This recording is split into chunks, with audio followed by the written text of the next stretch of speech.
I have told this story 3 times. To the review board, to the compact liaison, and once to a colleague who asked why I still carry a field kit on transits I'm not assigned to cover.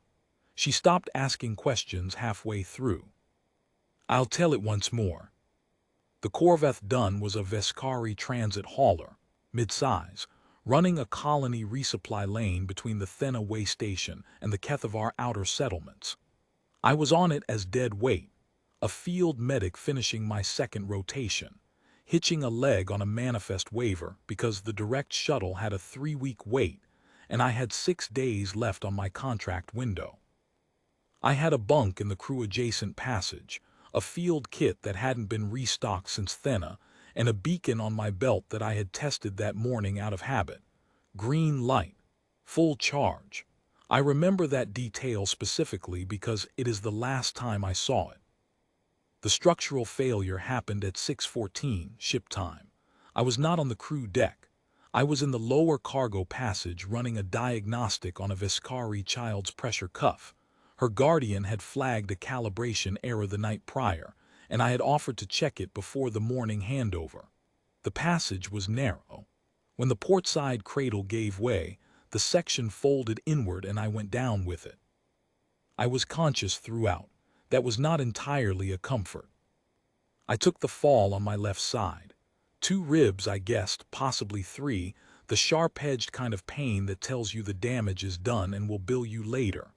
My left arm was pinned under a cross strut that had come down at an angle, not crushing but wedged. I could feel my fingers. I could not move the arm.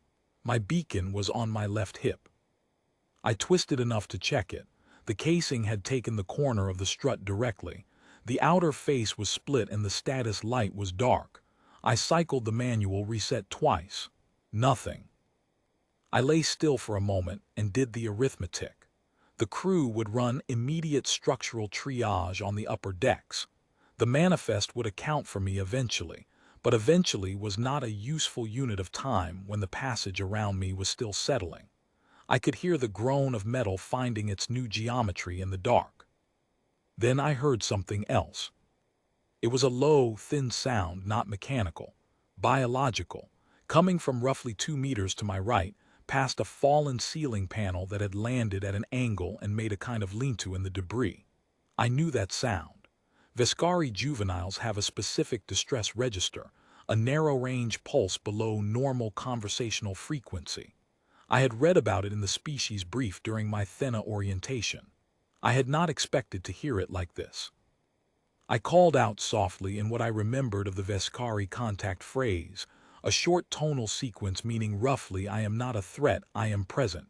My pronunciation was almost certainly poor, but the sound shifted, not stopping but changing slightly, acknowledging. I worked my right arm free and found my field kit still clipped to my right side. The seal was intact. I got the kit open by feel and touch, running my fingers over the contents the way I had learned to in low-light field certification. Probes first, then the clamps, then the wire spools at the bottom. I had done that inventory so many times I could have done it underwater. The child had crawled partly out from behind the ceiling panel by the time I got the kit open.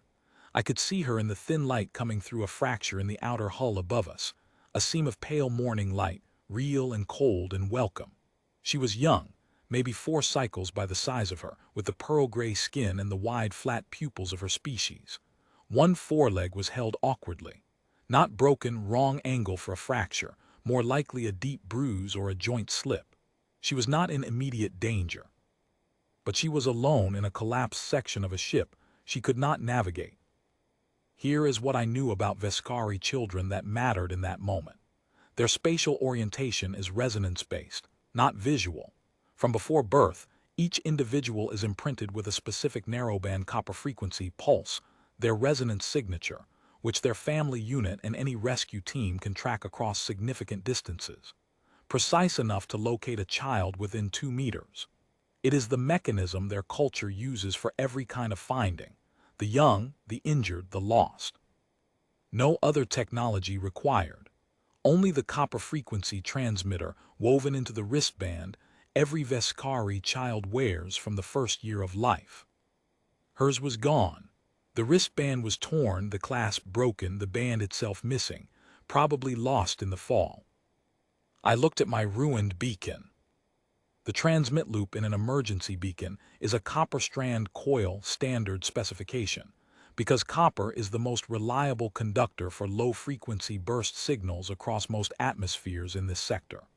The loop in mine was 2 meters of fine-gauge stranded copper wire, insulated, coiled behind the shattered face. I could see one end of it where the casing had split. I got my wire stripper from the kit. Field medics in deep transit postings learn to fix things because there is no one else, and I had restocked that particular tool 3 times in 2 years. I worked the copper strand out carefully, keeping it intact. 2 meters. Fine gauge, stranded, 7 filaments twisted together, which is what you want for flexibility. I stripped the insulation from about 40 centimeters of it, twisted the bare filaments back into a single braid, and looped it twice around my own left wrist first, to check the diameter. Then I adjusted it for the child's smaller wrist, and tied it with a basic surgeon's knot, the only knot I trust to hold under stress without slipping. The frequency calibration was the part I could not be certain of. I knew, from the Thena species brief, that Veskari juvenile resonance signatures sit between 340 and 380 kHz, with individual variation within that band. I knew that the rescue team scanning equipment aboard a Veskari vessel is calibrated to sweep the full juvenile range when a child is reported missing. I did not know this child's specific signature frequency. No one outside her family unit would. What I could do was set the loop to transmit on the broadest possible signal within that band. A copper strand coil of this gauge, at this diameter, tied with this tension, will pulse at a natural resonance frequency when it receives any ambient electromagnetic interference, and there was plenty of that in a ship that had just folded its port cradle. I was not making a tuned transmitter. I was making a bell, and I was putting it in a place where her people would be listening for bells. I tied it around her left wrist. She went still when I touched her. Veskari children are trained from early to allow human contact in medical contexts. The species had been in the compact for 40 years, and the cross-species medical protocols were well established. She held her foreleg steady while I checked the joint, and she watched me with those wide, flat pupils while I wrapped the copper loop around her wrist and checked the knot. Then she made a sound I had not heard before, not the distress register, something lower, slower. I did not have a word for it. I sat back against the debris and waited. The crew of the Corvath Dun ran their structural triage in order of decks. They got to the lower cargo passage at 8:41, 2 hours and 27 minutes after the collapse. By that time, I had set my own ribs as well as a person can set their own ribs with a field kit, and a great deal of focused breathing, and the child had fallen asleep with her wristband hand resting on my knee. The Veskari resonance team found her at 7:22. They came through the debris from a direction I would not have predicted, through a section of the hull I had assessed as fully compromised, which they apparently had not considered a serious obstacle. There were 3 of them. They moved through the wreckage with a fast, low efficiency that was difficult to watch. The eldest, I assumed eldest from the way the other 2 positioned themselves, crouched beside the child and ran a small scanning device over the copper wristband. Then she looked at me. I did not speak. There was nothing useful to say. I had done what I could see to do, and she had been found. The team got the child out first, then they came back for me. One of them, not the eldest, the youngest of the 3, who moved like someone who had spent a great deal of time in confined spaces, removed my beacon from my belt and turned it over in her hands. She looked at the stripped copper coil, at the child asleep now in the eldest's arms, and then at me again.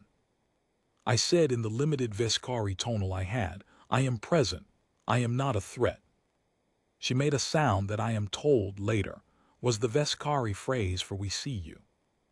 The copper wristband was logged as evidence in the structural incident report.